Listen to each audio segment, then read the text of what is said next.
Ah, yes, A Quiet Place. Films renowned for being crafted in an interesting and compelling manner, enhanced by strong family themes, a deep sense of purpose, all centered around protecting loved ones at any cost. The elements of self sacrifice, adaptation, and survival are intricately woven into a narrative that unfolds slowly, marked by well paced, immersive storytelling and enthralling sound design. But what if we were to discard all those elements? What if we were to introduce an extremely unlikable, selfish protagonist who embarks on a pointless side quest driven solely by sentimental whims without any meaningful or helpful outcomes for those around her? Well, wonder no more, ladies and gentlemen, because I present to you All White People Are a Useless, Annoying Encumbrance. A Quiet Place, Day 1. So as the title would suggest, this film's a prequel to the other two installments in the franchise and is set in New York on the first day of the alien invasion that has wiped out most of humanity in the other two films.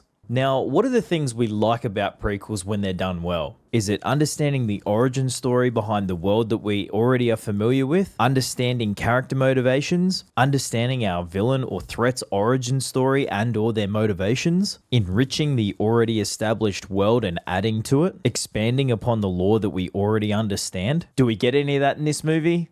No. Even though this film is a prequel and seems to be billed as an account of how we went from normal everyday life as we know it to post-apocalyptic sonar alien hell world, the movie still manages to skip over any meaningful transitionary period of learning and adapting. So how does the film handle it instead? Well, our main protagonist is in a scene full of chaos and carnage, then gets a convenient bonk on the noggin, then wakes up in a room full of people that already fully understand the situation they're in and that making noise gets you killed.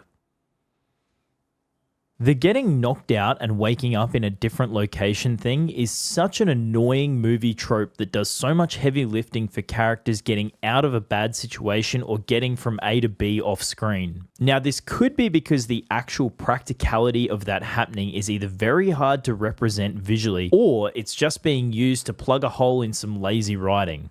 Say, for instance, our main protagonist didn't cop this convenient trip to La La Land in the middle of this chaotic scene with people being ripped to shreds in front of her, all in a huge cloud of dust and smoke. How would she have figured out that staying silent is the key to survival? I personally have no idea, but that is a very compelling and interesting concept that I would have loved to see explored, especially in a day one ground zero installment into a franchise about an alien invasion. Instead, the movie just decides to cut to the next scene once she regains consciousness, and from there it's just like both the other Quiet Place movies with all the rules already established. Well, that is to say, instead of a family embarking on a mission to protect one another and try to seek safety for each other from this alien threat, you replace that with a terminally ill cat lady that wants a slice of pizza from Harlem. And no, I'm not exaggerating or being facetious when I say that. This movie is literally centered around this selfish dickhead deciding she wants a slice of pizza from the shop her dad used to take her to as a child.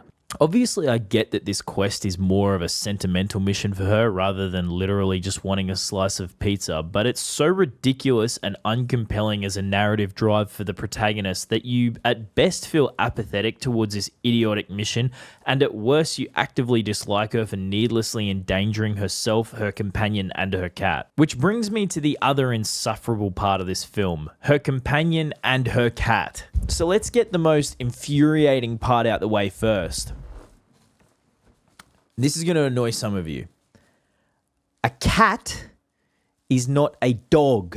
Throughout this entire movie, this cat behaves in a very dog-like manner. It stays close to the characters, hovering in the background and popping in and out of scenes but never straying too far from them. It remains their ever-loyal companion, yet it offers nothing useful in the way a dog would. Its only role in the movie is to serve as cheap emotional bait, making the audience worry and go, "Oh, I hope the kitty's okay in this scene." For anyone who's ever actually encountered a real-life cat, you'll know this depiction is bullshit. A real cat would likely be terrified by the initial explosion that knocked out our protagonist and would have disappeared in the first act. I hate to break it to you, cat cells, but cats aren't the fiercely loyal, brave, and steadfast companions that dogs are. Presenting them as if they would stick by your side when the chips are down is simply moronic. Fuck cats. And for the other cowardly pussy that accompanies our protagonist, we have this dude. His introduction into the movie appears to have been him swimming his way out of a subway station, which is never revisited or explained again. Anyway, the protagonist's not dog discovers him, and he, in his infinite wisdom, decides that the apparent apocalypse is the perfect time to go following a kitty cat around New York City. This leads him to main protagonist woman, and he simps his way into getting her to let him follow her around aimlessly. Where's she going? Don't know.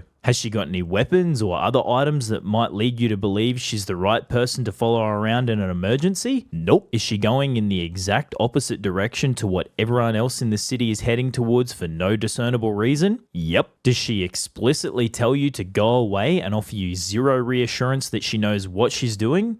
Yep. Don't worry though, all those pesky issues get sorted out by them going back to her apartment and him reading her poetry book. And from this, he somehow immediately infers from one of the poems that he happened to read that she's terminally ill and that her quest for pizza is something definitely worth risking dying over. And while we're there, he throws in some tearful remarks about only being in America because he's studying law because that's what his mummy and daddy wanted him to do, and it wasn't a part of the plan. Which, by the way, has no other relevance to the story other than establishing the fact that he has loved ones out there somewhere that are probably worried about him, and he definitely does have something to live for. And what does our protagonist, being the likable, selfless, aspirational character that she is, decide to do with this blubbering, pathetic excuse for a man once he declares that he'll help her on her pizza quest? Does she talk him out of it and realize that she has a chance to help him escape and possibly do something meaningful with the little bit of life she has left to her? No, she decides to let him risk his life to accompany her on the mission to get a slice of pizza. Now, the whole dead man walking concept is a great one, and it opens up a lot of narrative avenues to writers that aren't usually available to characters that have the basic human instinct of self-preservation and having something to live for. This could lead them to take risks and do things that are way outside the bounds of what the average person would do, beyond just one big last heroic sacrifice. But instead, having the protagonist go on a deeply personal and ultimately pointless quest for pizza when they're going to die anyway makes it hard to like them and be on board with their motivations. And despite that, she's even unlikable before the alien invasion, as the film opens up with her in a hospice making fun of everyone around her for smelling like shit. Couple that with being unnecessarily difficult to her nurse, who is bending over backwards to try and be nice and accommodating towards her, just sets her up as selfish and annoying from the get-go. The remainder of the film is just boring and predictable. It's got an anticlimactic sprint across the finish line where the terminally ill protagonist woman competently tries to sacrifice herself for the blubbering idiot man and cat to escape. Which, by the way, he manages to almost fuck up because at every turn throughout the movie, he's portrayed as incompetent as humanly possible without being fully legally retarded. So yeah, that's the new Quiet Place movie. It's awesome. See it, and give these people your money.